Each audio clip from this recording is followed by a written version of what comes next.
DD किसान, बदलते भारत की शान।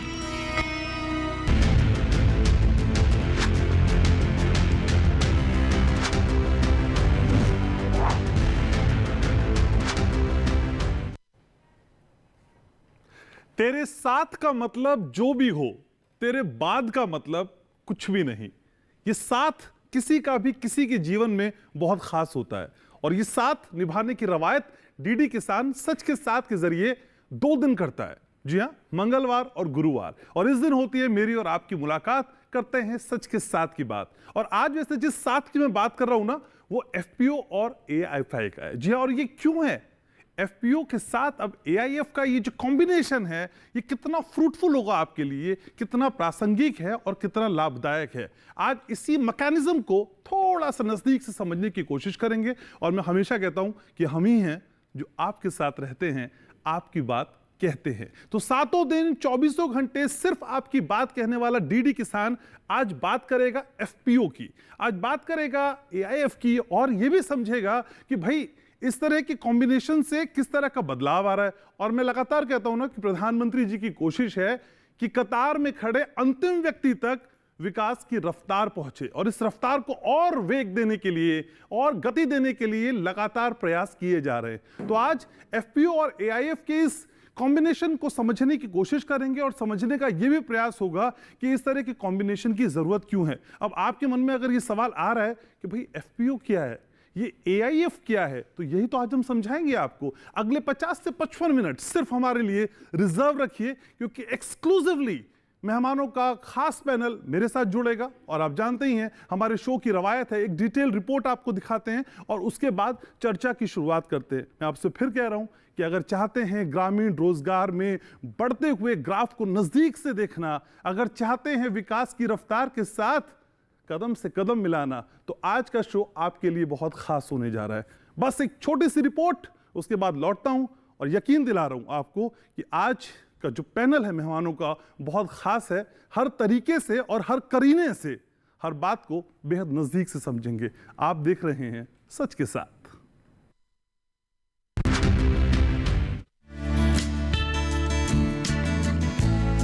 देश में आर्थिक रूप से कमजोर किसानों की संख्या काफी ज्यादा है।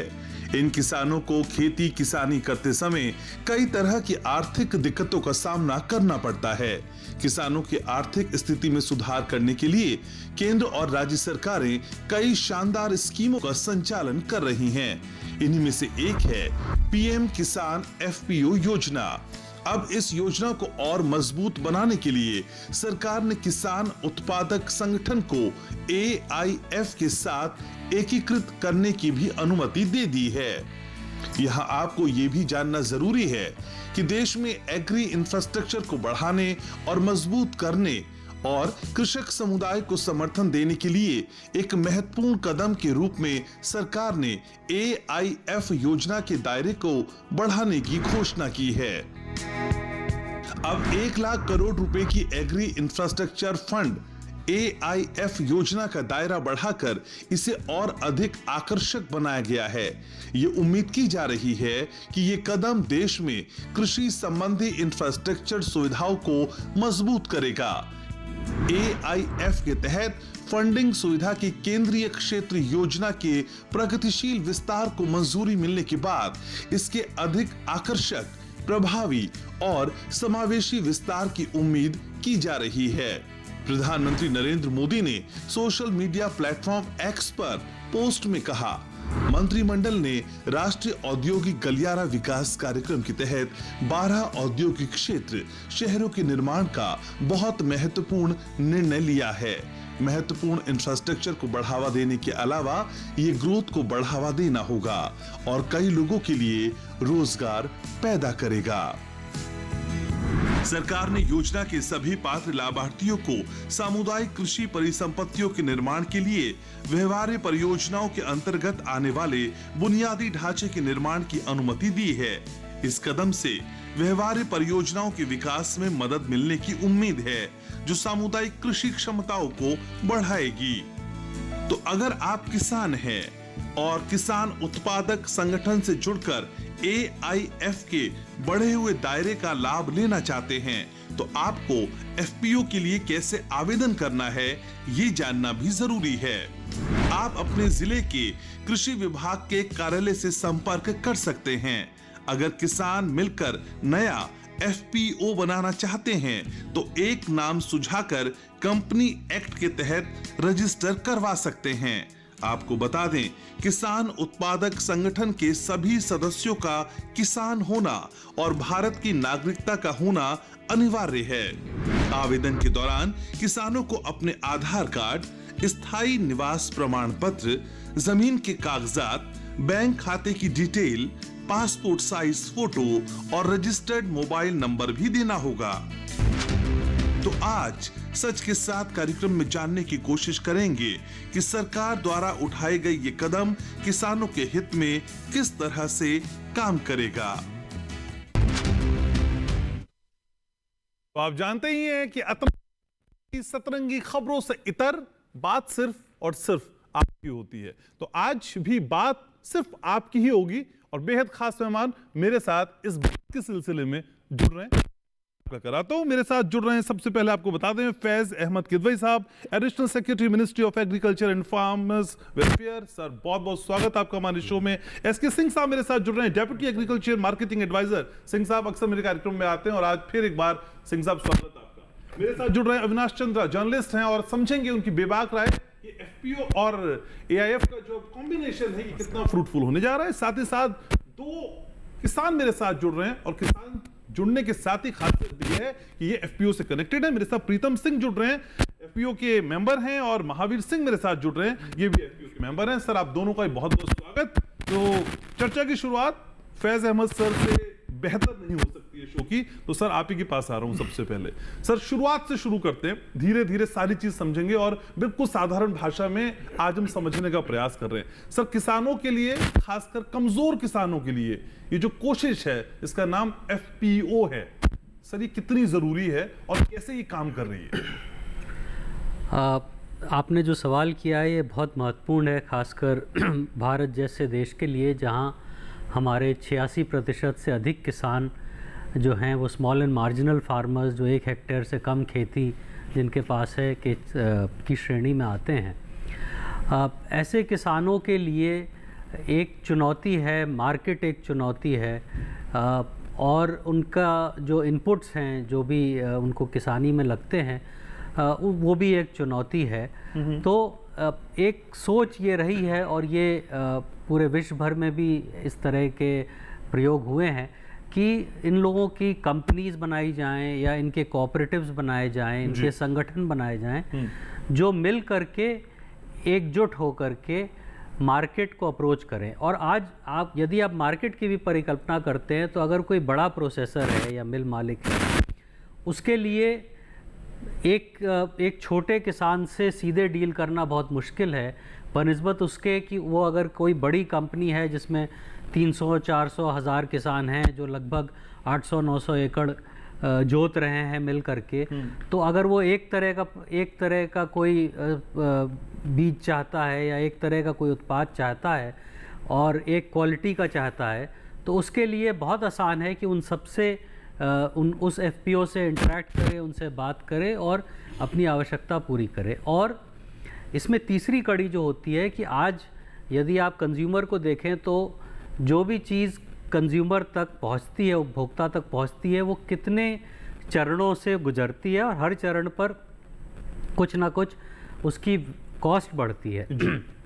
तो अगर ये चरण कम कर दिए जाएं और सीधे जो प्रोसेसर है और किसान से जुड़ जाए, तो उसमें जो उत्पाद की लागत है जो फाइनल कंज्यूमर को पड़ रही है वो भी कम हो जाएगी। तो ये सारे फ़ायदे हैं और इसी को सोच करके भारत सरकार ने 10,000 एफपीओ स्कीम जो है का उद्घाटन किया 2020 में। लेकिन सर एक कोई भी कोशिश हो, कोई भी प्रयास हो, उसका जो इम्पैक्ट दिखाई देता है उसमें कभी कभी थोड़ा समय लगता है। ये जो बड़ी कोशिश की गई बड़े परिणाम के उद्देश्य के साथ, इसका इम्पैक्ट क्या हम उतना देखने लगे या अभी थोड़ा थोड़ा समय लगेगा? Will take time.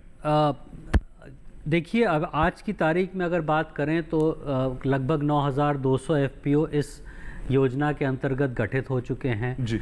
इनसे 23 लाख किसान से ज़्यादा जुड़ चुके हैं। इनका अगर टर्नओवर की बात करें तो लगभग ये 1300 करोड़ रुपए इनका टर्नओवर पहुंच चुका है। अच्छा। हमने एक प्रयास किया कि इनकी कॉस्ट अगर कम है तो कम करने के लिए क्या हो सकता है, तो जैसे इनको लाइसेंसेस हम दिलाएं, पेस्टिसाइड, फर्टिलाइज़र, इस तरह के लाइसेंसेस भी अगर दिलाते हैं, मार्केटिंग के दिलाते हैं, तो हम करीब 25-26 हज़ार लाइसेंस इनको दिला चुके हैं अलग अलग श्रेणी के, ताकि इनकी इनपुट कॉस्ट कम हो। और ये समय लगेगा इसमें। अच्छा।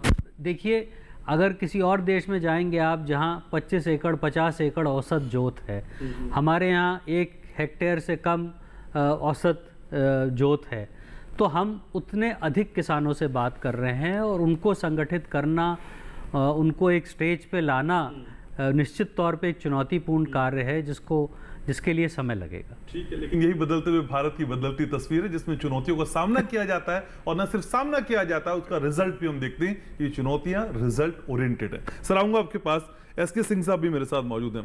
सिंह साहब, कहते हैं कि कोई कहते हैं मुश्किलों से हमसे ना उलझे, हमें हर मुश्किल में खेल खेलने का हुनर आता है। ये मुश्किलें हैं, मुश्किलों का सोल्यूशन है, और सोल्यूशन के बीच एफपीओ है, और एफपीओ के साथ साथ एआईएफ का कनेक्शन है। सर, ये कॉम्बिनेशन क्या वाकई डेडली है? बहुत अच्छा प्रश्न आपने किया। सर ने एफपीओ के अवधारणा को बहुत अच्छे तरीके से चित्रित किया कि हम एफपीओ को क्यों लाए, क्योंकि हमारी जोत जो है निरंतर वो घटती चली जा रही है। 86 से 89.04% तक पहुंच गई है, 2 हेक्टेयर से कम। अब बात आती है कि एफपीओ को चलाने के लिए हमको करना क्या पड़ेगा, कैसे ये चले जाएं। चले जाने का आशय ये है कि कैसे ये आर्थिक तौर पर व्यवहार्य हो जाएं और ये सतत इनकम पैदा करने लगें और किसानों को बांटने लगें। तो इसका सबसे बड़ा अवयव 2-3 है कि इनको जो है ऋण उपलब्ध कराया जाए। ऋण को हम 2 पहलुओं में देखते हैं। एक तो इसकी एक्सेसिबिलिटी हो, सहजता से मिल जाए, और दूसरा हो वो कंफर्टेबल, मतलब कम दाम पे मिल जाए उनको, इसलिए इस इंटरेस्ट रेट इतना ज़्यादा ना हो कि उनको असहनीय हो जाए। तो इन दोनों चीज़ों को एड्रेस करने के लिए एआईएफ एक बहुत बड़ा इंस्ट्रूमेंट अवेलेबल है।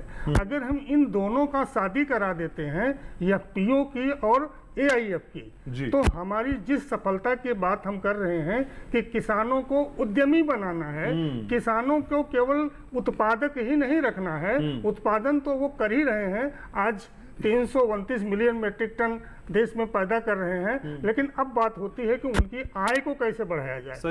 आय को बढ़ाने के लिए उनको उद्यम सीखना होगा, और उद्यम सीखने के लिए उनको संगठित होना होगा। संगठित होने का 2 फार्मूला है। एक फार्मूला ये है कि उनको सहकारिता के सिद्धांत पर, पद्धति पर एक दूसरे की मदद करते हुए आगे बढ़ना है। दूसरा ये है कंपनी का मतलब होता है कि उसको व्यवसाय को कैसे किया जाए, उसके डायनामिज्म को कैसे किया जाए, उसको लेकर आगे जाना है। तो यहाँ पर दोनों को जो एक साथ लाया जाना है और ले जाकर किया जाना है। तो मैं फिर से कहता हूँ कि लोन, क्रेडिट, एक्सेसिबिलिटी, अफोर्डेबिलिटी, मतलब एक्सेसिबल हो, अफोर्डेबल हो, और साथ ही उनको जो है एक बढ़िया अच्छा सीईओ, मतलब हर कंपनी को चलाने के लिए जो सीईओ होता है वो रीढ़ होता है। अगर सीईओ हम अच्छा लगा देते हैं तो शायद हमें किसी भी हैंड होल्डिंग की कहीं भी आवश्यकता पड़ने वाली नहीं है। इन चीजों को सरकार जो है अच्छे से समझ पा गई है और उसको एड्रेस कर रही है। लेकिन सिंह साहब, जितनी बातें आपने जोड़ी, क्या इसमें मैं जोड़ सकता हूं कि वो अवेयर भी हो, ये जानकारी भी हो उसको कि इस तरह की कोई सुविधा या इस तरह की योजना या इस तरह का मैकेनिज्म किसानों के लिए है। सर ने अभी फैसला ने एक बड़ा डेटा समझाया, लेकिन क्या समझ के लिहाज से किसान उतना इक्विप्ड है? सर, आपका प्रश्न फिर बहुत लाजिमी है। लाजिमी इसलिए हो जाता है कि बहुत बड़ी योजनाएं आप तैयार करिए, बहुत अच्छी योजनाएं तैयार हो जाएं, और किसानों तक वो उनकी पहुंच ना हो या किसानों को उनकी जानकारी ना हो। ये महत्वपूर्ण कदम है। तो इसीलिए ये किया गया है कि हम लोगों ने राज्य, चूंकि कृषि है राज्य का विषय, तो हम लोग कृषि राज्य की जो मशीनरी है उसको पूरा लूप में लेकर इसको आगे जा रहे हैं कि अच्छे से उनको एक्सटेंशन किया जाए, हर स्तर प्रचार प्रसार किया जाए। आज आप भी एक साधन के रूप में उपलब्ध हैं उसके प्रचार प्रसार के लिए कि किसानों को कैसे मालूमात हो और किसान इस योजना का कैसे लाभ लें, क्योंकि एक प्रमुख उद्देश्य यह नहीं है कि किसान जाके एफपीओ बनाना शुरू कर दे, बल्कि किसान जो है बने हुए एफपीओ में जुड़ करके अगर उनके प्रोडक्ट का है उस विकास खंड में जा करके आप उन योजनाओं का लाभ लें जो उसमें है, तथा सरकार की अन्य योजनाओं का भी लाभ लें। यह उद्देश्य भी है। ठीक है सर, इसको हम अच्छे तरीके से प्रसारित करने में सक्षम हैं। ठीक है सर। और जितनी बातें की सर, उसका जो रियल एग्जाम्पल है वो भी हमारे स्टूडियो में प्रीतम सिंह हमारे साथ है, महावीर सिंह भी। पहले प्रीतम जी आप ही के पास आना चाहूंगा। प्रीतम जी, एफपीओ की अवधारणा जो हमने समझी या जो समझाई जाती है, उससे किसान खुद को कितना कनेक्ट पाता है, कितना रिलेट कर पाता है? जिस उद्देश्य के साथ किया जा रहा था वो ट्रैक सही चल रहा है और किसान कितने लाभान्वित हो रहे हैं? प्रीतम जी। इसमें सर ऐसा है, जो एफपीओ की जो अवधारणा है जी, ये एक ऐसा ब्रह्मास्त्र है किसान के लिए कि इससे अपनी मंजिल आसानी से हल कर सकता है। और एफपीओ के लिए काफ़ी कृषि विभाग और जगह जगह से कृषि विश्वविद्यालय में काफ़ी इसका प्रचार प्रसार है, केवीके का भी इसका साथ है जी। क्योंकि सबसे बड़ी सर ये है समस्या किसान के साथ में, जैसे उसका छोटा प्रोडक्ट है, हाँ, वैल्यू उसकी कम है, तो उसको कहाँ लेके जाए? तो एफपीओ ऐसा माध्यम है कि जैसे उसके 300 फार्मर हैं, उसमें से 100 फार्मरों ने कोई आइटम पैदा करे 2-2 कुंटल 10-10 कुंटल, उसको इकट्ठा वॉल्यूम इकट्ठा करके किसी अच्छे व्यापारी से बड़े से भी डील कर सकते हो। तो उसका जब ज़्यादा आपका होगा तो 2 रुपये ज़्यादा भी मिलेंगे। साथ में एफपीओ से ये और फ़ायदा है कि थोड़ी थोड़ी डिमांड जितनी भी है किसान की इकट्ठी करनी, जैसे अपने कोई उर्वरक की ज़रूरत है या अपने उसके यूरिया की ज़रूरत है, अच्छा। तो उसको इकट्ठा करके और बल्क में मंगा के जो उसका ट्रांसपोर्ट जो खर्चा वो भी बचे और हमारे किसान को टाइम से और अच्छे क्वालिटी का मिल सके। डील करने में आसानी होती है जब वो एफपीओ से कनेक्टेड होते हैं, प्रीतम जी? हाँ देखो सर, कुछ एरिया ऐसे हैं जहाँ हम बैठे हैं, ये तो काफ़ी एक्टिव एरिया है, लेकिन मैं कुछ एफपीओ के साथ में जहाँ अपने आदिवासी एरिया हैं, हाँ, वहाँ थोड़ी सी परेशानी आती है, लेकिन वो जब रियल भारत में जाओगे तो उनको एक बार समझाओगे तो समझ जाते हैं लोग, ऐसी कोई बात नहीं है। ठीक है, तो समझने समझाने की कोशिश हमारी भी है। एक छोटे से ब्रेक के लिए मुझको यहाँ रुकना होगा, चर्चा को आगे बढ़ाएंगे, ब्रेक के उस पार भी रहिएगा हमारे साथ। सच के साथ देख रहे हैं आप।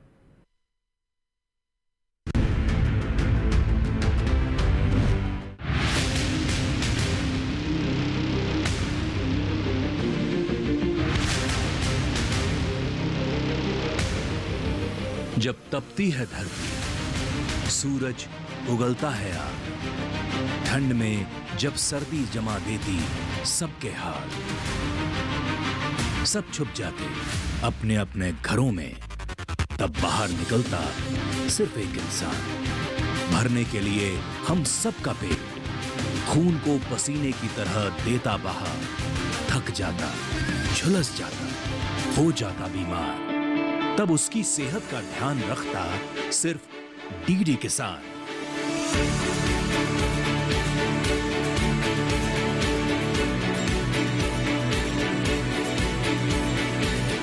देखिए स्वस्थ किसान शनिवार शाम 6 बजे लाइव, सिर्फ दूरदर्शन किसान चैनल पर।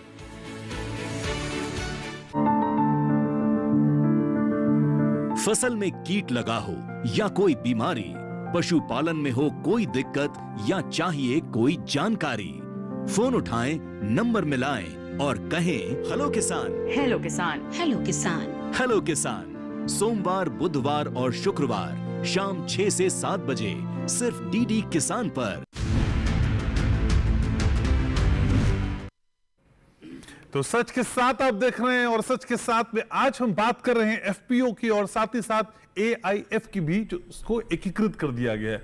इसके फायदे क्या हैं, कैसे आप लाभ उठा सकते हैं और दूसरी भी बातें जो आपके मन में चल रही हैं, आज इस चर्चा के दौरान आप उनके जवाब हासिल कर लेंगे। सभी खास मेहमान लगातार मेरे साथ बने हुए महावीर जी मेरे साथ हैं और अविनाश चंद्र जर्नलिस्ट हैं वो मेरे साथ हैं। तो महावीर जी, आप कब से कनेक्ट हैं एफपीओ से और जो फार्मिंग मशीन का कॉन्सेप्ट है उसको लेके आपके क्या विचार है, किस तरीके से फायदा पहुंच रहा है आपको?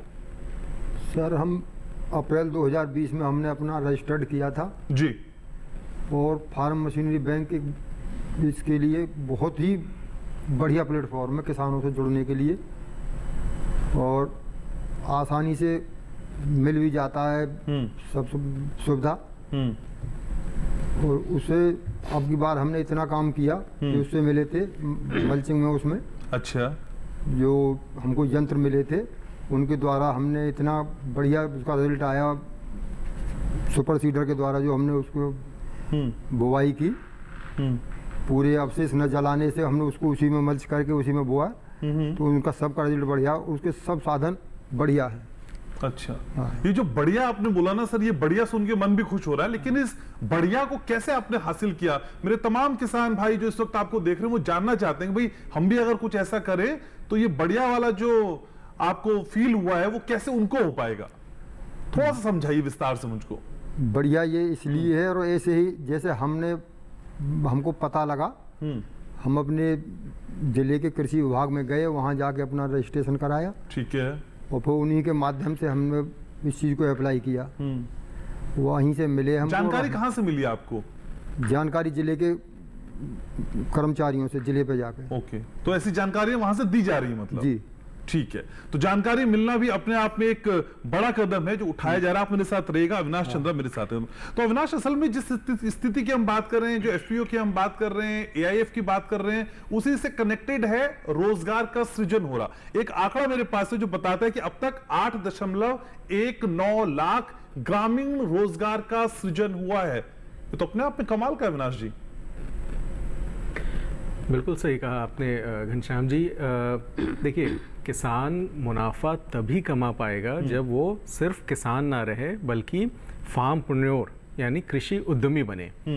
कृषि उद्यमी बनने का मतलब ये है कि वो सिर्फ रॉ प्रोडक्ट ना पैदा करे, उसको प्रोसेस करके पैकेजिंग करके उसको आप डायरेक्ट आप या तो उपभोक्ताओं तक पहुंचा सके, या फिर आप बल्क में सारी चीज़ें डायरेक्ट किसी कंपनी को, खरीदार को आप बेच सके, और बीच से जो बिचौलिया है, जो मिडल मैन है, उसको आप बाईपास कर सकें। तो आपका फ़ायदा ये होगा। हम बात करते रहते हैं कि किसान तो जो फसल उगा रहा है उसकी कीमत इतनी हो रही है, लेकिन वो मार्केट में और उपभोक्ताओं तक आते आते उसकी कीमत 400 से 500 गुना ज़्यादा हो जा रही है, कभी कभी इससे भी ज़्यादा हो जा रही है।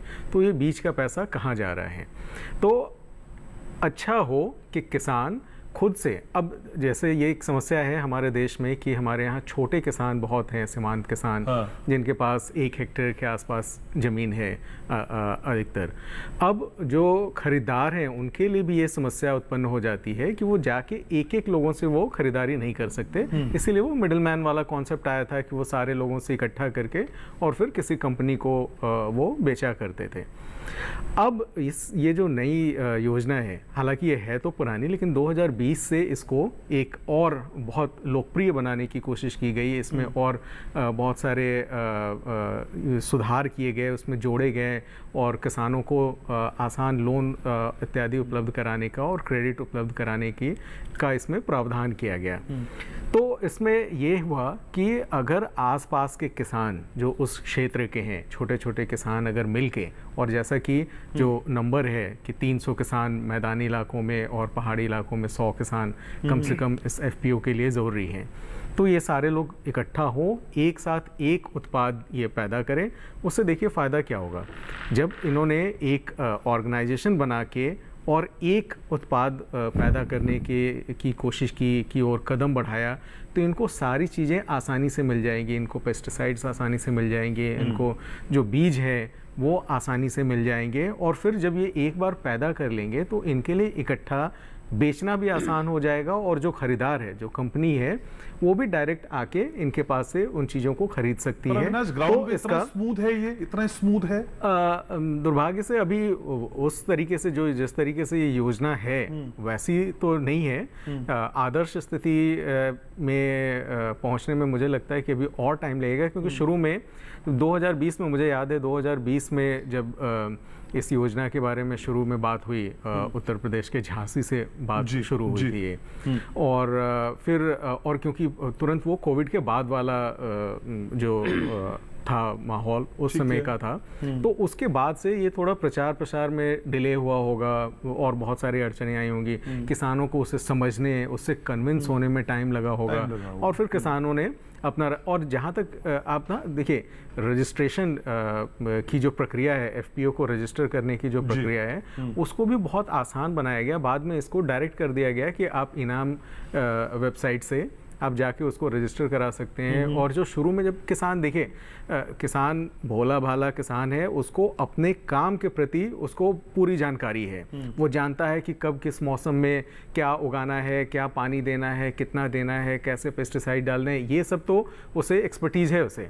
लेकिन अब एक कंपनी रजिस्टर करानी है, अब सीए कहाँ ढूंढूं मैं, किसको कैसे करूं, इन चीज़ों को बड़े आसान तरीके से उस पर बनाया भी गया है कि सरकार की तरफ से आपको सीए उपलब्ध करा दिया जाएगा, एक सीईओ आपको 3 सालों तक दे दिया जाएगा ताकि आप आराम से उस चीज़ को समझ सके, कर सके।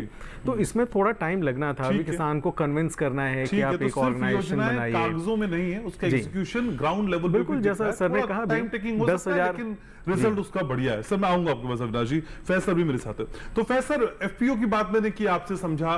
सर ये AIF sir, exactly agri infrastructure fund, ये किस तरीके से इंपैक्टफुल हो सकता है, और जब ये कॉम्बिनेशन एफपीओ के साथ अटैच होता है तो सर एफपीओ की वर्थ कितनी बढ़ जाती है? उसका जवाब देने से पहले मैं अविनाश जी की बात को थोड़ा सा आगे ले जाऊंगा। जी जी। अभी पिछले साल हम लोग जर्मनी गए थे, एक कृषि मंत्रालय की टीम गई थी, और वहाँ पर भी एक किसान उत्पादक संघ से हमारी भेंट हुई, बात हुई जी। तो अब वो इस स्केल पे पहुंच चुके हैं कि वो लोग इंडस्ट्री से बात करते हैं कि हमारा जो उत्पाद है वो एप्पल ग्रोअर्स का था, सेब के किसान थे वो सारे जी।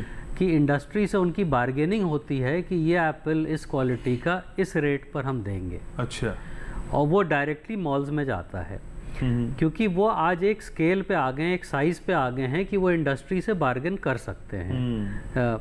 और हमारी भी सोच या हमारा सपना यही है कि आज तो ये हमारे 9,200 एफपीओ हैं, लेकिन आप ये परिकल्पना करिए कि इन 9,200 में अगर 1,000 एफपीओ गेहूं के हैं, सोच लीजिए, और वो एक करके एक फेडरेशन बनाते हैं, और उनका उत्पाद इतना होता है कि वो कल इंडस्ट्री से भी बात कर सकते हैं कि भाई हम इस रेट पर इस क्वालिटी का गेहूं देंगे।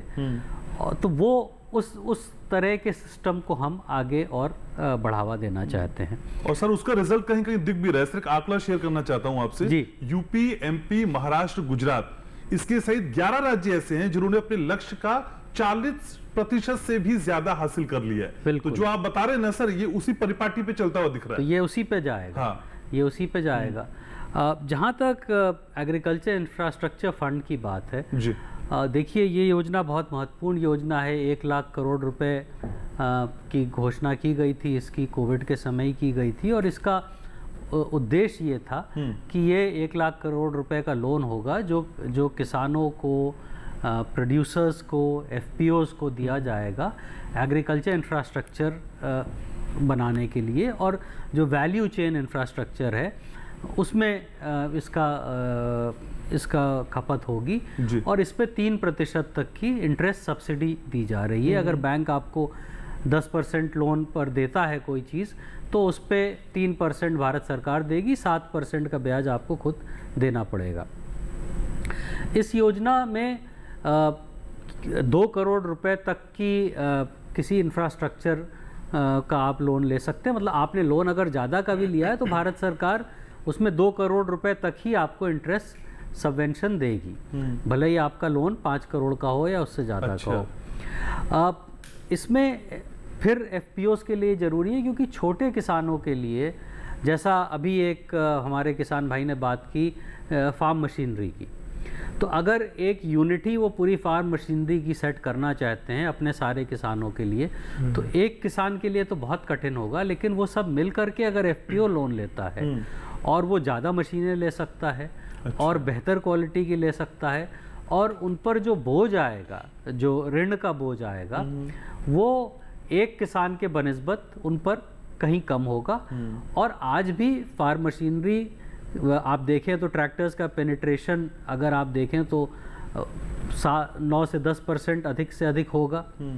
तो वो इस्तेमाल कर सकते हैं, क्योंकि ज़्यादातर किसान तो किराए पे लेते हैं फार्म मशीनरी जी। और उसका किराया देते हैं, और अगर एफपीओ ने ले लिया है तो वो किराया भी एफपीओ को ही जा रहा है, उससे वो अपने बैंक का ब्याज भी पटा रहे हैं, और कुछ समय बाद वो जो एसेट है वो तो उन्हीं का हो गया। सही बात है। तो इस तरह से चाहे फार्म मशीनरी हो, चाहे गोदाम हो, चाहे प्राइमरी प्रोसेसिंग यूनिट हो, आप देखिए ग्रेडिंग सॉर्टिंग से ही कितना वैल्यू एडिशन हो जाता है। आज हमारी मंडियों में जो हमारे आड़तिए हैं, जो खरीदते हैं उत्पाद, वो एक बेसिक काम करते हैं जिसको प्राइमरी प्रोसेसिंग कहते हैं। अलग अलग छांटते हैं, क्वालिटी बनाते हैं, और उससे उनका जो वैल्यू एडिशन है वो 10% से लेके 30% तक है। यही वैल्यू एडिशन जो है ये हमारे किसान को भी मिल सकता है अगर वो प्राइमरी प्रोसेसिंग पे जाए, और ये एक किसान के लिए तो बहुत कठिन होगा, क्योंकि उसमें इकोनॉमी ऑफ स्केल नहीं आएगी, इतना पैसा लगा के उसको उतना लाभ नहीं होगा। लेकिन अगर सारे किसान भाई मिल करके करते हैं तो इकोनॉमी भी आ जाएगी, वैल्यू एडिशन भी होगा, बार्गेनिंग पावर भी बढ़ेगी, और लाभ सभी को मिलेगा। लेकिन वैसे अक्सर किसानों की जो सबसे बड़ी समस्या होती है कि भाई लागत बहुत ज्यादा हो जाती है, उत्पादन कम होता है, फिर उसी के कंपैरेटिव मुनाफा कम हो जाता है। सर, हर योजना का एक एल्गोरिदम है, क्या वो एल्गोरिदम हम इस कॉन्टेक्स्ट में क्रैक कर पाए जहां पे मुनाफा सिर्फ किसान का हो? देखिए, मजे की बात या विचार करने वाली बात यह है कि किसान ही ऐसा है जो लागत है वो उसको रिटेल में मिलती है, चाहे बीज हो, चाहे फर्टिलाइज़र हो, चाहे पेस्टिसाइड हो, चाहे फार्म मशीनरी हो, ये सब रिटेल में मिलती है। लेकिन जब वो बना करके बेचने जाता है तो वो होलसेल में बेचता है। आप किसी और के बारे में परिकल्पना करिए, कोई फैक्ट्री वाला है या कोई अन्य है, सही बात है, तो उसकी लागत तो सारी होलसेल में होती है, और वो जब बेचता है तो रिटेल में बेचता है। तो जब तक ये संगठित नहीं होंगे, और ये जैसा आपने बताया कि हमारी लागत इसलिए कम होगी क्योंकि हम एक ट्रक खाद बुला सकते हैं। हमारा बहुत से एफपीओज ने क्या किया है कि संगठित हो गए तो उनकी डिमांड पेस्टिसाइड की ज़्यादा है तो उन्होंने बार्गेन किया, उनको जो कमीशन है वो उसको पास ऑन हो गया, उनकी लागत कम हुई। इस तरह की चीज़ों से ही उनकी लागत कम होगी। ठीक है, सिंह साहब भी मेरे साथ मौजूद हैं। तो सिंह साहब, एफपीओ की एक बैलेंस शीट क्रिएट करते हैं सर, तो उस बैलेंस शीट में लायबिलिटी और असेट के तौर पे अगर हम कंपैरिजन करें तो क्या ये असेट जो मुनाफे की ओर इशारा करती है या किसानों के हित की तरफ इशारा करती है वो पड़ना भारी है, ये लायबिलिटी के तौर पे ये काम करने के लिहाज से अभी और रफ्तार बढ़ानी है? ये बैलेंस शीट क्या कहती है एफपीओ की सर, इतने टाइम में जब से शुरू हुआ? निश्चित तौर पर एफपीओ पर हमें काफी काम हमें आगे करना है। हाँ। और एफपीओ भी उसमें लगे हुए हैं कि वो अपने को कैसे कंसोलिडेट करें, कैसे आगे जाएं। तो एक उत्पादक से उद्यमी बनने में थोड़ा समय तो लगता ही लगता है, उसमें हमको थोड़ा धैर्य रखने की जरूरत है, लेकिन एफपीओ की रफ्तार काफी ठीक ठाक है। काफी आगे बढ़ रहे हैं। हाँ। और जो जहाँ तक उनकी लागत का प्रश्न होता है तो आप देखते होंगे टेक्नोलॉजी में भी फर्टिलाइजर कितना डालना है एक इंडिविजुअल किसान को किसी को भी मालूम नहीं होता है, उठाया यूरिया डाल दिया। लेकिन जब तकनीक आएगी तो उतना ही वो कोण में डालेगा जितना उसको जरूरत होगी, या स्प्रे करेगा या नैनो यूरिया डालेगा। अब आप ध्यान दीजिए कि पेस्टिसाइड इतना डाल देता है कि उसकी फसल ही खत्म हो जाती है, क्योंकि उसको मालूम नहीं है, ओवरडोजिंग कर दिया या जरूरत नहीं है तब भी डाल दिया, मित्र कीट भी मार दिया सत्व कीट के साथ साथ। तो एफपीओ इस चीज को भी एड्रेस करता है कि जुडिशियस यूज किया जाए, जितने इनपुट्स हैं, जितने आदान हैं उनके कृषि के उत्पादन के, उनको किया जाए। तो इस तरीके से आय बढ़ाने के लिए 4-5 तरीके हैं, वो सब एफपीओ कर रहे हैं। एक तो उसके उत्पादन लागत को कम करना, दूसरा जो है प्रोसेसिंग को आगे ले जाना, तीसरा प्रोसेसिंग के माध्यम से उद्योग क्रिएट कराना, क्योंकि हम सभी जानते हैं कि 12.4% जो एम्प्लॉयमेंट है वो अभी ऑर्गेनाइज्ड मैन्युफैक्चरिंग सेक्टर में है, और उसका करीब 11.7% फूड प्रोसेसिंग से है। तो अब जब यह देखें कि फूड प्रोसेसिंग का इतना स्कोप है और सरकार और किसान सभी लोग इसी पर लगे हुए हैं, तो इस क्षेत्र को फूड प्रोसेसिंग के माध्यम से एक्सपोर्ट भी दूसरी एरिया है, क्योंकि एक्सपोर्ट में भी फूड प्रोसेसिंग का ही कंट्रीब्यूशन लगातार बढ़ता जा रहा है। हम जानते हैं कि 50 US बिलियन डॉलर का हमारा टोटल एग्री एक्सपोर्ट में 11.5-12% जो है कृषि का है, और उसमें में से 24% केवल प्रोसेस्ड फूड प्रोडक्ट्स का है। तो हम जहां फोकस दे रहे हैं, किसान की माली हालत बिल्कुल बदलने वाली है। ठीक है, और ये बदलती हुई तस्वीर हम थोड़ी थोड़ी सही देख भी पा रहे हैं और ग्राउंड पे उसकी तस्वीर की झलक है भी हमारे पास। प्रीतम सिंह भी हमारे साथ हैं। तो प्रीतम जी, किसान से उद्यमी बनने का सफर जो फैज सर भी समझा रहे हैं, सिंह साहब भी समझा रहे हैं, इस सफर में आज की तारीख में आप खुद को कहाँ खड़ा हुआ पाते हैं? सर ऐसा है, कच्चे माल के लिए तो इसकी फैक्ट्री खुद की तैयार है, जितने मेंबर हैं सब पे अपनी अपनी फैक्ट्री है, जो खेत हैं। अब हमारे भारत सरकार ने और उत्तर प्रदेश सरकार ने दोनों ने जो इसके जो AIF वाले जो स्कीम निकाली है FPO के लिए, तो वहाँ हम एक मीटिंग में भी गए थे लखनऊ। तो यूपी के लिए स्पेशल 3% यूपी ग्रांट भी उसमें सब्सिडी दे रही है, तो 6% हमारे हो जाता है। तो कच्चे माल का हमारी खुद की फैक्ट्री लगी, और पक्के माल की फैक्ट्री बनाने के लिए राज्य सरकार और केंद्र सरकार ने जब हमारे को इतने दे दिए, तो हम तो ये समझते हैं कि जैसे कभी अपने फरीदाबाद या आसपास के फैक्ट्री एरिया है, हमारी खुद की फैक्ट्री बनेंगी और किसान से हम खुद उद्यमी बनेंगे। और हमारे जो किसान जो हमारे साथी इसमें जुड़े हुए हैं, वो देखो उत्पादक के साथ साथ को खुद उपभोक्ता भी है। ऐसा नहीं कि अब जैसे हमारे स्पेशल एरिया से बात करोगे तो कहीं ना कहीं से मसाला आ रहा है, कहीं से मतलब और दूसरे सामान आ रहे हैं, तो हम उपभोक्ता भी हैं और उत्पादक भी हैं।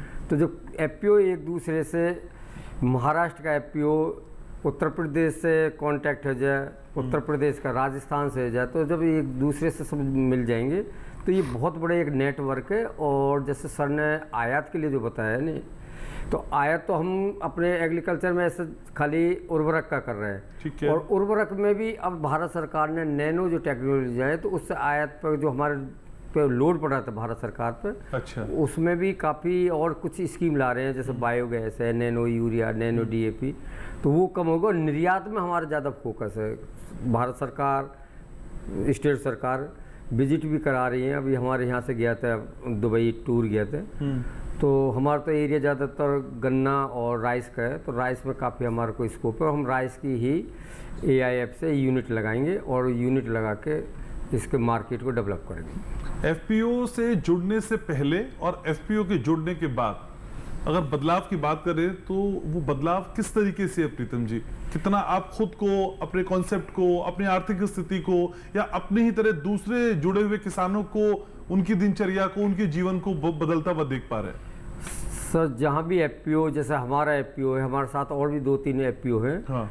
उसमें तो बात करोगे नहीं तो हमारा तो काफ़ी मतलब जैसे अंधेरी रात में बल्ब जल जाना, ऐसे हमारे बीच में तो ऐसी रोशनी आएगी FPO बनने से, तो हमारे तो दिनचर्या एकदम ही चेंज होगी। दिया भी नहीं, बल्ब जला है सीधा। एकदम सीधा बल्ब जला है, और काफ़ी मतलब अच्छे प्रोग्रेस में है। क्यों हमारे में ज़्यादातर कुछ तो रिटायर पर्सन है जो बाहर नौकरी करी, तो वो आगे, तो उन्हों का साथ मिलने से कि जो इसमें अकाउंटिंग का जो है, जो कुछ है पेपर वर्क इतना सटीक होना चाहिए कि आगे चल के कहीं हम इसमें लॉस में ना आ जाए। तो यदि डेली की डेली उसकी टैली में वो काम करते हैं, तो पूरे डिटेल आने पे तो अगले दिन हमारे मालूम पड़ जाता है कि कौन सा माल कम है, कहाँ हम इसमें मतलब इधर उधर चल रहे हैं। तो हमें सीधे लाइन पे चलने के लिए अकाउंटिंग का मामला इसमें बहुत ज़रूरी है। सर ने बताया जैसे CO 3 साल के लिए, तो वो तो CBBO की तरफ से जो भारत सरकार ने 10,000 करें, लेकिन प्राइवेट अपने खुद व्यक्तिगत भी, क्यों हमारे तो व्यक्तिगत ही FPO हैं। अच्छा, तो हमने तो सबसे पहले अकाउंटिंग पे ही ऐसे बंदे को रखा है कि भाई हम किसान होने के नाते ऐसा ना हो कि कहीं प्रॉफिट के बजाय लॉस में चले जाए। तो हमारे तो CO बहुत बढ़िया हैं और CA भी दोनों हमारे को अच्छे मिल गए, तो हम तो काफ़ी अच्छे प्रोग्रेस। ठीक है, लेकिन महावीर जी जिस बात को प्रीतम जी कह रहे हैं उससे आप कितना इत्तेफाक रखते हैं? जो बल्ब जला है अंधेरी रात में, उस बल्ब की रोशनी दूसरे किसानों तक भी पहुंचे, इस तरह की भी एफर्ट्स होने चाहिए, प्रयास होने चाहिए, और वो हो रहे हैं क्या? हाँ जी, इस तरह के प्रयास होने भी चाहिए और हो भी रहे हैं। अच्छा, और सब किसानों को एक जगह मिलके ही ये सब होता है। अब हम ही पहले हमारा उसमें बिकता था, जैसे अनाज पैदा करते थे तो मार्केट रेट में ही जाता था। हाँ। अब बीज में जाता है तो हमें कम से कम उससे 20% का मुनाफा होता है। अच्छा, हाँ असली बात अब बताइए आप। हाँ जी, मुनाफे वाली बात होनी चाहिए ना थोड़ी सी। मुनाफा भी तो चाहिए ना, हाँ, पैदा तो मुनाफे कर के लेते लिए तो हैं। बैठे हैं साहब, हाँ, हम मुनाफे बिल्कुल। के लिए तो बैठे हैं। 20% मुनाफे मुनाफा। की बात बताइए अपने एग्जैक्ट फिगर के साथ। हाँ जी। तो 20% मुनाफा पहले की तुलना में हो रहा है। हाँ जी, ये आप ही को हो रहा है, सबको हो रहा है? सबको हो रहा है, जिनसे हम खरीदते हैं उनको सबको होता है। अच्छा, तो आपका तो बल्ब भी ट्यूबलाइट लग गई है फिर इसका हाँ मतलब। चलिए, ये तो बहुत अच्छी बात है। यही रोशनी फैलाने की कोशिश प्रधानमंत्री लगातार कर रहे हैं। अविनाश, ये बातें कितनी सुकून देती हैं जब किसान ये कहता है कि देखिए मुझे तो 20% मुनाफा हो रहा है। क्योंकि कई बार हम कुछ अलग अलग तरह की तस्वीरें, वजह कुछ भी हो सकती हैं, लेकिन देखते हैं जब किसान किसी मंच पे ये कहे आके कि भाई देखिए मुझे मुनाफा हो रहा है, इसका मतलब ये तो तय है कि जो सपना, जो ख्वाब, जो बुनियाद प्रधानमंत्री जी रख रहे हैं वो हम सही ट्रैक पे चल रहे हैं। रफ्तार धीरी हो सकती है, लेकिन चल हम सही पथ पे रहे। बिल्कुल सही। और जैसा कि नरेंद्र मोदी सरकार है, इन्होंने शुरू से ही कहा था, जब ये 2014 में सरकार बनी थी तब भी इन्होंने ये एक तरीके से आश्वस्त किया था किसानों को कि हम आपकी आय को दोगुना करेंगे। अब दोगुना करने का मतलब सिर्फ ये नहीं हो जाता है कि आप बढ़े हुए एमएसपी पे कोई प्रोड्यूस खरीद लें, प्रोडक्ट खरीद लें और किसान का फ़ायदा हो गया। फ़ायदा वो नहीं है, वो सहायता हो सकती है, लेकिन फ़ायदा असल में वो होगा जब किसान अपने प्रोडक्ट को खुद से बेच रहा है, अपने इच्छित कीमत पे बेच रहा है, खुशी खुशी बेच रहा है, उसको अपने जो प्रोडक्ट है उसके पैसे उसको मिल जा रहे हैं, टाइमली मिल जा रहे हैं। ये सारी चीज़ें बड़ी बात होती हैं। और अगर कोई भी योजना अगर धरातल पर आती है और जो इच्छित वर्ग होता है जिसको लाभ पहुंचाना है, और अगर वो खुद से इस बात को एक्सेप्ट करता है कि हमें लाभ हो रहा है, तो आप ये समझ लीजिए कि ये सरकार को सुकून देने वाली बात होती है। और हम सभी के लिए भी, क्योंकि देखिए किसान को हम हमेशा से सिर्फ अन्नदाता मानते आए हैं, और हमने एक तरीके से हमें अन्न जो हमें चाहिए वो प्रोवाइड करने का सारा जिम्मा उनके ऊपर डाल दिया है। और उनकी क्या ज़रूरतें हैं, उनको क्या चाहिए, उनसे हमने पल्ला झाड़ लिया है। हमें सस्ती कीमत पे चाहिए, अब चाहे वो जैसे मिले। और किसान उधर उसकी लागत बढ़ती जा रही है, ऑब्वियस है, सारी चीज़ों की कीमतें बढ़ रही हैं तो उसकी लागत भी बढ़ेगी। अब किसानों को कुछ लोग या जो हम कहते हैं जिनका वेस्टेड इंटरेस्ट होता है, वो सिर्फ ये बताने की कोशिश करते हैं कि भाई लागत बढ़ रही है तो सरकार ही खरीदे और सरकार ही हमारे से दोगुनी कीमत पे खरीदे। तो ये चीज़ें थोड़ी होती हैं, शॉर्ट टर्म के लिए होती हैं, लॉन्ग टर्म पे ये किसी ना किसान के फायदे के लिए, ना देश के और ना ही सरकार के। तो ये बहुत अच्छी बात है कि अगर किसान तो सहायता की बैसाखी पे थोड़ी दूर तक तो चला जा सकता है, लेकिन मंजिल पे जाना है तो फिर आपके पास ठोस रोड मैप, ब्लूप्रिंट होना ही चाहिए, जो हम देख पा रहे हैं। फिलहाल मेरे पास एक छोटा सा ब्रेक है, इस ब्रेक के बाद जब लौटेंगे तो चर्चा के आखिरी पड़ाव में पहुंचेंगे। और अब जानते हैं आखिरी पड़ाव बेहद खास होता है, क्योंकि यहां से आगे की दिशा और दशा दोनों हम तय करने की कोशिश करते हैं। छोटा सा ब्रेक, बहुत जल्द लौट रहा हूं।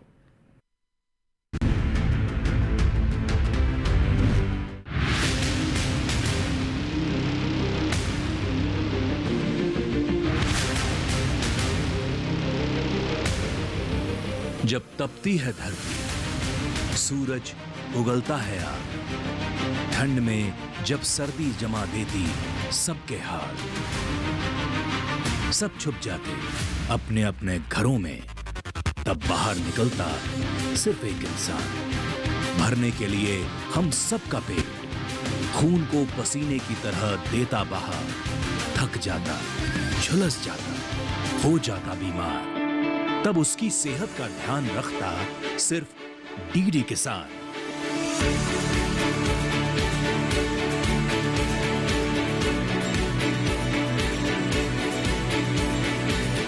देखिए स्वस्थ किसान शनिवार शाम 6 बजे लाइव, सिर्फ दूरदर्शन किसान चैनल पर।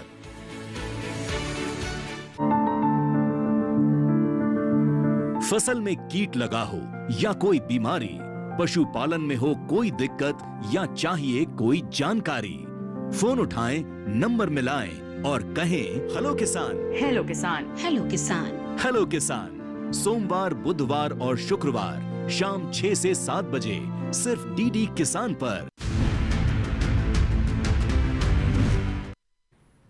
अच्छा, ब्रेक के दौरान कई प्रोग्राम की टाइमिंग आपने सुनी और समझी, लेकिन सच के साथ की टाइमिंग भी यहां जान लीजिए। मंगलवार और गुरुवार शाम को 6 बजे 1 घंटा मैं और आप मिलते हैं और एक ऐसा राब्ता कायम करते हैं जो आगे आने वाले बहुत लंबे समय तक यूं ही कायम रहेगा। इसी उम्मीद के साथ सच के साथ की अलख जगाने की कोशिश होती है। फिलहाल आज जो हम बात कर रहे हैं वो एफपीओ की, और एफपीओ के साथ एआईएफ का जो कॉम्बिनेशन है उसको नजदीक से समझ रहे हैं और सभी खास मेहमान लगातार मेरे साथ बने। फैज सर, आपके पास आना चाहूंगा। सर, कुछ समय तक पहले तक, हालांकि आपका तो बहुत लंबा चौड़ा अनुभव है, जब योजनाएं बनती थी तो एसी कमरों में बैठ के अपने हिसाब से बना दी जाती थी, लेकिन अब जो योजनाएं बन रही हैं वो लोगों के हिसाब से, किसानों के हिसाब से बन रही हैं। यानी जो केंद्रीकरण था योजनाओं के निर्माण का, वो विकेंद्रीकरण में तब्दील हो गया। सर, ये भी एक बड़ी वजह है कि एफपीओ हो, चाहे एआईएफ हो, या फिर दूसरी जितनी भी योजनाएं हैं वो धरातल पे काम करती हुई नजर आ रही हैं, क्योंकि योजनाएं जरूरत के हिसाब से बन रही है। आपका बिल्कुल सही कहना है ये, और किसी भी योजना की सफलता इसी में है कि जो उद्देश्य है योजना के वो दिखें धरातल पर जी, जिस उद्देश्य से योजना बनाई गई थी। और उसके लिए बहुत ज़रूरी है कि जो लोग जिनकी परिकल्पना करके, जिनके बारे में विचार करके योजना बनाई गई है, उनकी जब तक की साझेदारी नहीं होगी योजना बनाने में, सही बात है, तब तक शायद हम कुछ बना रहे हैं कुछ सोच करके, और सामने वाला जिसको लाभ पहुंचाना है उसकी ज़रूरत या उसकी सोच उससे मुख्तलिफ है, उससे अलग है। अब अच्छी बात यह है कि हर योजना में एक निश्चित प्रक्रिया है, जो लोग उससे लाभान्वित हो रहे हैं उनसे चर्चा है, और ऐसा नहीं है कि ये सिर्फ बनाते समय है, बल्कि योजना जब लागू हो जाती है और कुछ समय बाद हम उसकी मॉनिटरिंग करते हैं, उसकी स्टडी कराते हैं, लोगों से पूछते हैं, और अगर उसमें कुछ कमियां हैं या उसमें और कुछ सुधार की आवश्यकता है या और कुछ नए सुझाव आए हैं, उसको भी हम उसमें जोड़ते हैं। जैसे एआईएफ के साथ भी हुआ कि अभी कुछ समय पहले कैबिनेट ने उसमें और नई चीज़ें जोड़ी हैं। जो लोन कंपोनेंट, जैसे मैं आपसे बता रहा था 2 करोड़ का, उसको 5 करोड़ कर दिया है, क्योंकि ये डिमांड थी कि 2 करोड़ कम पड़ रहा है। और इस तरह की चीज़ें जो है, और कुछ चीज़ें जो उसमें नहीं थी सम्मिलित, उनको जोड़ा गया है। तो ये एक निरंतर प्रयास है, और मेरे ख्याल से इसी वजह से आज आप देखिए तो 1 लाख करोड़ में से लगभग हम 50,000 करोड़ रुपए से ऊपर का ऋण इस योजना में के अंतर्गत बांट चुके हैं देश में इस छोटे से समय में। तो फिगर सर इतनी रहेगी या फिर और एक्सपेंड कर सकते हैं इसको? हम तो इसको 1 लाख करोड़ तक पहुंचाएंगे। मेरे कहने का मतलब ये है कि 2020 में ये योजना आई जब कोविड का समय था।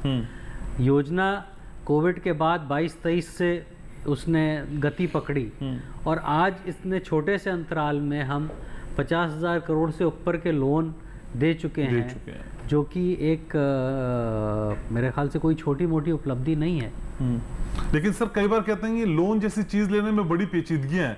क्या वो पेचीदगियां यहाँ भी हैं, या फिर उन पेचीदगियों के साथ वो अवेयरनेस भी है जो क्रिएट करने की, ड्रॉ करने की कोशिश की जा रही है और वो होती हुई नजर आ रही है? इसमें एक बड़ी यूनिक चीज़ करी गई इस एग्रीकल्चर इंफ्रास्ट्रक्चर फंड के साथ। जी, देखिए, अन्य योजनाओं में क्या होता है कि आप किसी भी बैंक में जाकर के आवेदन देते हैं, और फिर बैंक आपका आवेदन प्रोसेस करता है, और प्रोसेस करके फिर जो भी सब्सिडी होती है, चाहे इंटरेस्ट सबवेंशन हो चाहे सब्सिडी हो जी, उसके लिए वो ऊपर भेजता है कि ये हमने इनको लोन बांट दिया है और इसका हमें सब्सिडी या इंटरेस्ट सबवेंशन रिलीज़ कर दिया जाए। इस योजना में क्या हो रहा है कि सारे आवेदन एक सेंट्रल पोर्टल पे आ रहे हैं। अच्छा। और वहाँ से देख करके बैंकों को जा रहे हैं, तो हमें एक तो ये पता है कि कितने आवेदन आए, किस किस बैंक को भेजे गए, जो हमें सामान्यतः, क्योंकि देश में इतनी ब्रांचेस हैं, इतने बैंक्स हैं, हमें पता नहीं रहेगा कि कहाँ पर कौन सा आवेदन कब से रुका हुआ है या कब से है। तो एक तो उसमें गति आ गई। हमें ये पता चल जाता है कि किस बैंक के पास कितने आवेदन भेजे थे, कितने उन्होंने अप्रूव कर दिए, कितनों में लोन डिसबर्स हो गया, कितनों में पहली किस्त चली गई, दूसरी तीसरी किस्त चली गई। तो वो एक मॉनिटरिंग भी उससे अच्छी हो जाती है, उसकी गति भी बढ़ जाती है। और जो कभी कभार ये शिकायतें आती हैं कि बैंक वाले सुन नहीं रहे हैं या समय पर कर नहीं रहे हैं, तो उसमें भी सुधार देखने को मिला। सर, सच के साथ में आज आप जुड़े हैं और ये एक बड़ा संयोग है मेरे शो के लिए और हमारे लिए। सर, मैं चाहता हूं कि आज इस मंच से उन तमाम किसानों को आप एक ऐसा संदेश दें जिससे के जरिए एफपीओ को लेके अगर कोई भी भ्रम है तो वो दूर हो जाए, क्योंकि आपकी कही हुई बात इस मायने से आज बहुत खास है। सर, इस बाबत आपका कमेंट है। किसान भाइयों को मैं यही कहना चाहूँगा कि देखिए, संगठन में शक्ति है, और अगर हम संगठित होंगे, खासकर हमारे देश के किसान अगर संगठित होंगे, तो वो बहुत अधिक ऊंचाइयां पा सकते हैं और अपनी आय बढ़ा सकते हैं।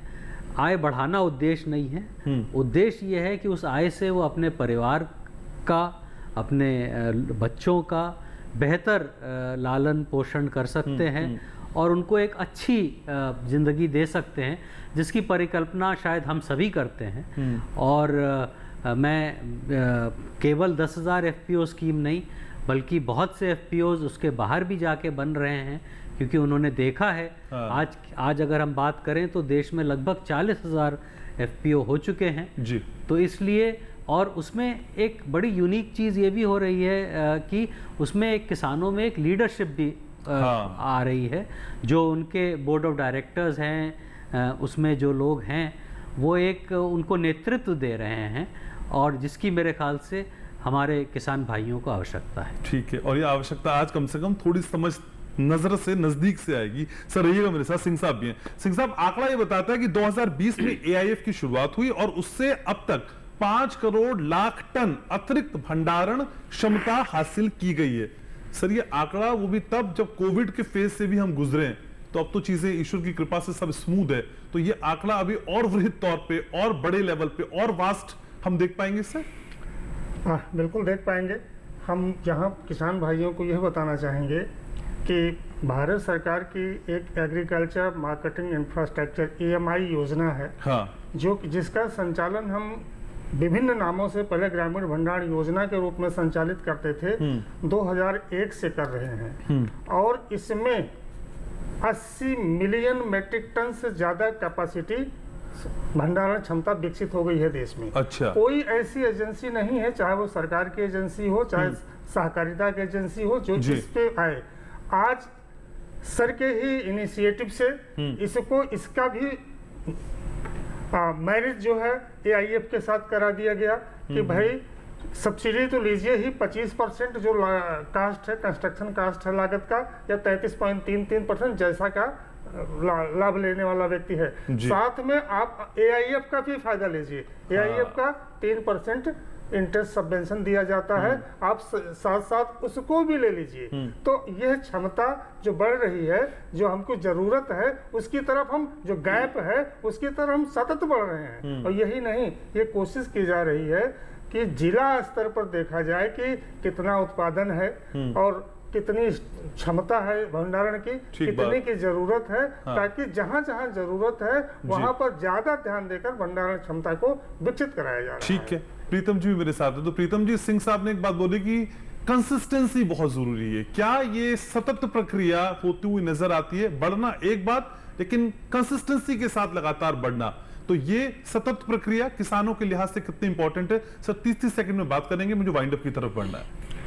सर, ये जो भंडारण की जो शुरुआत कर रहे हैं जी, इस भंडारण से क्या किसान या एफपीओ को 2 फायदे हो रहे हैं। ठीक है। एक तो जैसे उस टाइम मान लो उसके रेट कम है, तो भंडारण करने के बाद में जैसे भी आगे मार्केट में रेट बढ़ता है उस टाइम दे सकते हैं। पहले हम सुना करते हैं कि भाई FCI का गोदाम है उसके, लेकिन अब सरकार ने इतना उसको सरल तरीका कर दिया है कि हमारा एफपीओ उसके लिए अप्लाई करने जा रहे हैं, तो अपना खुद का स्टोर बना सकते हैं, उसके जितनी हमारे कैपेसिटी उसका ले सकते हैं, और उसमें जैसे स्कीम के फंड का बताया, ठीक है, तो उसमें हम 35% सब्सिडी भी ले सकते हैं और अब ब्याज पे भी उसके अपने को छूट ले सकते हैं। ठीक है, बस कोशिश भर करने की जरूरत है, सारी चीजें 2 कदम की दूरी पे हैं। मेरे साथ महावीर जी भी है। महावीर जी, ब्रेक से पहले आपने मुनाफे की बात की, तो कई किसान भाई ये जानना चाहेंगे अब मुनाफे का मंत्र आज दे दीजिए सर। तो कार्यक्रम के लास्ट में वो कौन सा मंत्र जपना है हमने जिससे मुनाफा हो जाए 20% का? मंत्र ये है कि मुनाफे का, पहले हमारा हम तो उसमें रिटेल में बेचते थे, अच्छा। अब हम उसे अपनी मर्जी से अपना बीज बेचते हैं, बीज में जाता है हमारा। ठीक है। तो बीज हमारा जब वो 2500 का बाजार रेट 2500 है जी, तो बीज हमारा फिर 3500-3600 में जा रहा है। ये मंत्र है उसका। अपना पैदा करते हैं, प्रोसेसिंग करके अच्छे में बिक जाता है। जो उसमें से वेस्टेज निकलता है उसे हमारे पशु खा खुश लेते हैं आप? हाँ, खुश हैं? इससे बहुत खुश हैं। बहुत खुश हैं। पीएम जो कुछ कर रहे हैं, सरकार जो कुछ कर रही है, सब खुश हैं उससे ना? किसानों के लिए बहुत बढ़िया स्कीम है। चलिए ठीक है, और यही मुस्कुराहट और यही खुशी बरकरार रहे।